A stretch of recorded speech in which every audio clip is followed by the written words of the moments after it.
Sabi ho, mga kababayan, huwag na si Baste ang kalabanin mo, ako na lang ang kalabanin mo. Nakita ko ho, mga bossing, gustong makipaglaban kay General Torre.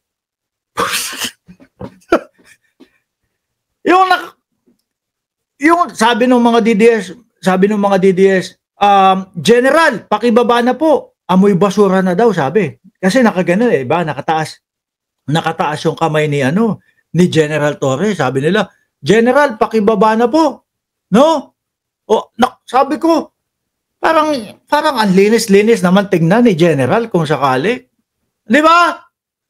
Parang pantay naman ho ang kulay, mga kababayan. Pantay naman yung kulay ng kilikili ni General Torre. Hindi mo nga maiisip na mabaho, na may amoy. Di ba ang gustong lumaban, mga kababayan. Sandali. Yung gustong lumaban, mga bossing, ayan, nagpapakita ho ng tikas, mga boss chief amo, sir, ang daming bigas na bit-bit. Tatlong mga bossing, ipopokus ko doon sa bigas, ha.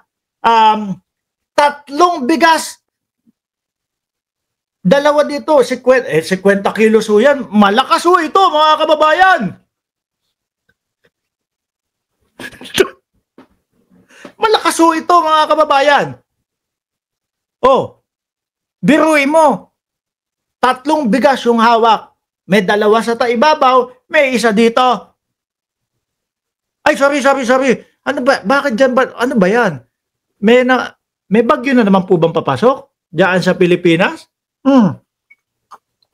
Hindi, maitim ang paligid. Ang lakas!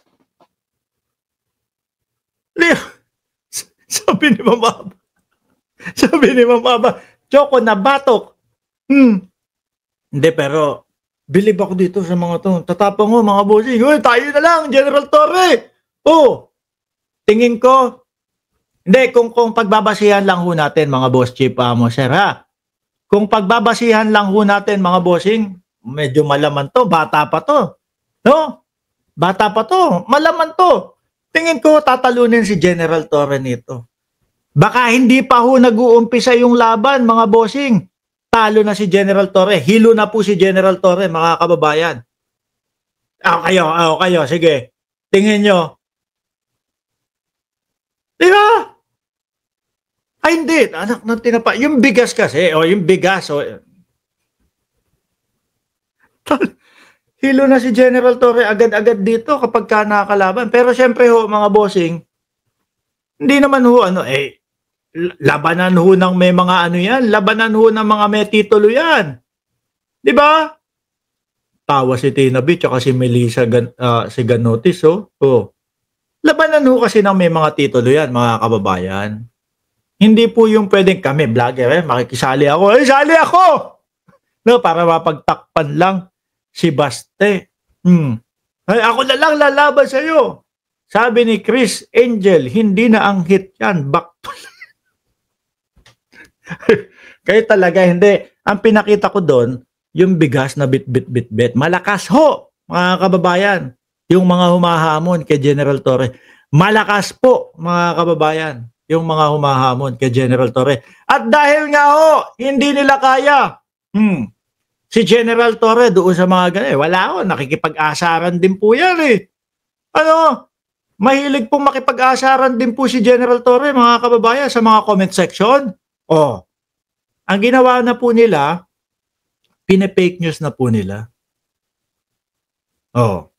Diba? Pine-fake news na ho nila. Kagaya niya, napapost na si General Torre, biktima na naman siya ng fake news. Tapos kapag kakinasuhan, dahil po sa God to the bones, yung mga ka-fake news na nila, iiyakan naman po. Tapos mamamalimos na naman doon sa mga DDS. Sabihin, kung meron kayong extra GCash, kung meron kayong extra 150, 200, 500, pakibigay kay Abines. Kinasuhan. Tapos biglang online limos. Diba? Ano po ito? Sabi ni Nicolas Torre III na PNP chief, mga bossing, fake news alert. hindi po totoo na inobliga na natin ang mga pulis na umattend sa charity boxing match. Hindi po kailangan kasi kinulang na nga ang mga tickets na maibenta, di ba? Hindi, tsaka ho, mga boss chipamo, sir.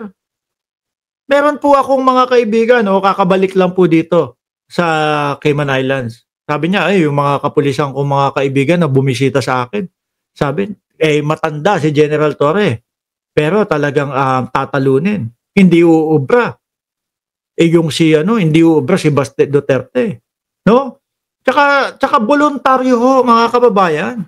Nasasama. Maski ho ako kung nandyan ho ako sa Pilipinas. Di ba, Sir Junior Domingo na nagpadala ng super sticker sa atin? Kung nandyan ho ako sa Pilipinas, mga kababayan, pupunta ho ako dyan. Hindi ko palalagpasin itong pagkakataon na ito. Di ba? Hindi ko hahayaan na lumagpas po nako. Ito po ang kauna-unahan na Bisaya, na duwag ho, mga bossing na maghahamon, tapos hindi sisipot. Sayang ang tato. Di ba? Alam niyo po, sa amin, sa Tondo, lalo na ho, yung mga kapanahunan, nung nandiyan pa kami. No? Yung nandiyan pa.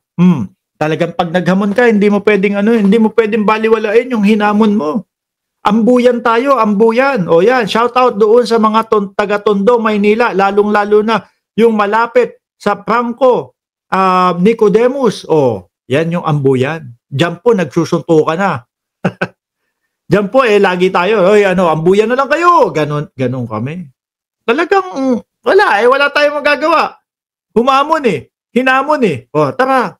Pero dito ho, mga bossing, lalo na po sa mga kabisayaan nating mga kapatid, mga kaibigan, mga boss chief amo, sir, mga taga Mindanao. Di ba? Lalong mas mabigat po sa kanila yan. Pagka nagkahamunan ho, mga kababayan, hindi pwedeng hindi ka sisipot dyan. Di ba? Ito, ang pinipake news naman po ng mga DDS, pinilit daw po yung mga pulis. Ito ay gawa-gawa lamang ni retired Brigadier General Filmore Escobar na naging Regional Director sa Davao ng mahigit 2 taon. Si Escobar ay isa sa mga general na kasama ni Digong nung hinuli ko siya at ipinadala sa The Hague. Ang kwento po ni General Torre doon sa Escobar, nung hinuhuli daw po si Digong, nakaganon lang. Nakaganon lang mga kababayan, nakayuko lang daw po, hindi nga daw po na ipagtanggol